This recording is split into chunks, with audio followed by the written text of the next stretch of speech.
Selamat berjumpa kembali Bapak Ibu, Saudara-saudari umat beriman terkasih dalam Tuhan.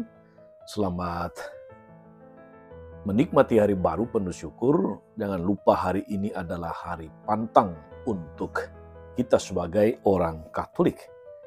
Dalam permenungan hari ini kita akan merenungkan apa esensi puasa yang sebetulnya.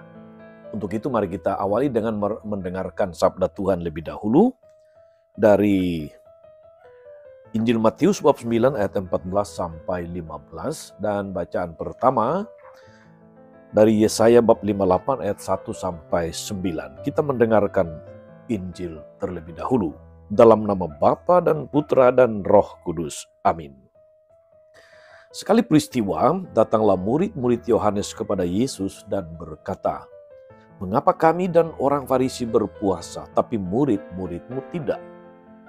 Jawab Yesus kepada mereka, "Dapatkah sahabat-sahabat mempelai laki-laki berduka cita selama mempelai itu bersama mereka?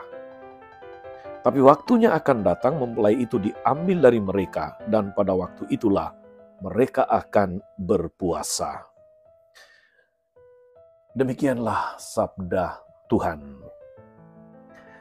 Bapak Ibu Saudara-saudari umat beriman terkasih dalam Tuhan kita Yesus Kristus.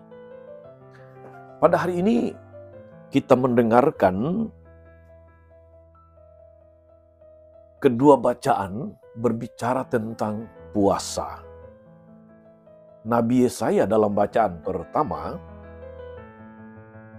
menekankan apa esensi puasa itu.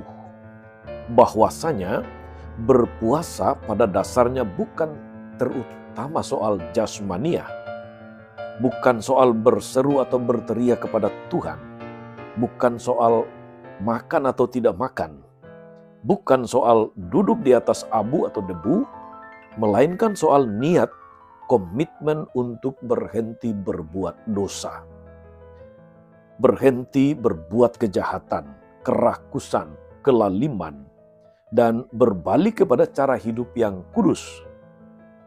Maka berpuasa adalah soal bela rasa atau belas kasihan, memberi makan kepada yang lapar, membagi pakaian kepada yang telanjang, memberikan tumpangan kepada tunawisma, mengunjungi yang sakit, menghibur yang berduka, membuka diri terhadap sesama dalam segala hal.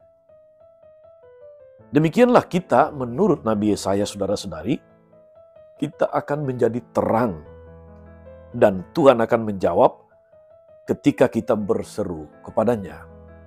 Saudari-saudara umat beriman terkasih, di dalam Injil hari ini, Injil Matius bab 9, murid-murid Yohanes datang kepada Yesus dan bertanya perihal murid-murid Yesus yang tidak berpuasa.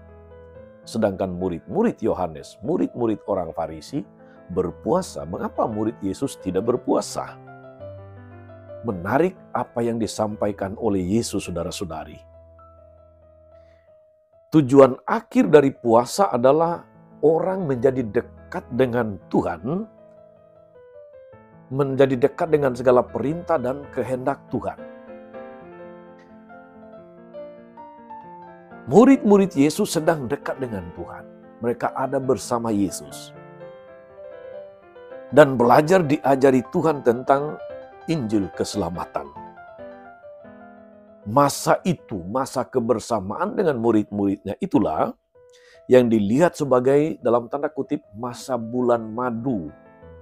Yesus dengan murid-muridnya. Menjalankan puasa dengan benar dan baik selama masa Prapaskah itu akan menyebabkan masa ini bagi kita pun menjadi masa bulan madu dengan Tuhan. Sebab melalui doa, melalui puasa dan pantang, melalui amal kasih atau bersedekah, saudara-saudari, kita sedang membina kedekatan dengan Tuhan. Dalam arti tertentu, itu juga adalah masa bulan madu kita dengan Tuhan. Karena itu saudara-saudari, moga-moga puasa kita selama 40 hari ini sungguh-sungguh menjadi masa bulan madu dengan Tuhan.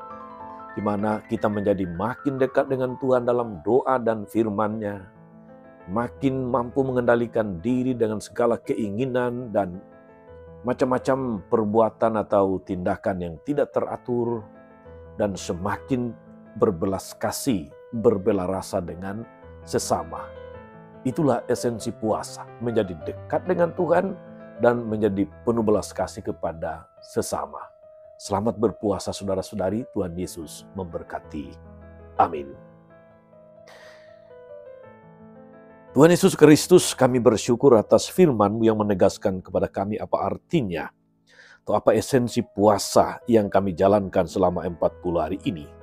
Semoga kami menjalankan masa puasa ini dengan baik dan benar, berhenti berbuat dosa, berhenti dari kebiasaan-kebiasaan yang merusak diri dan sesama, kebiasaan-kebiasaan yang tidak teratur, berbela rasa dengan mereka yang menderita, yang lapar, yang sakit dan kurang beruntung dalam kehidupan ini.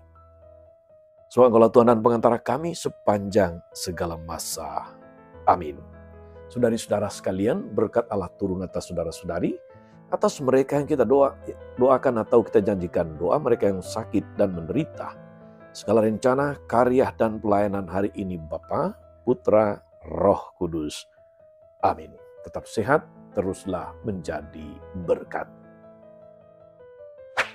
Jangan lupa like, subscribe, nyalakan lonceng notifikasinya.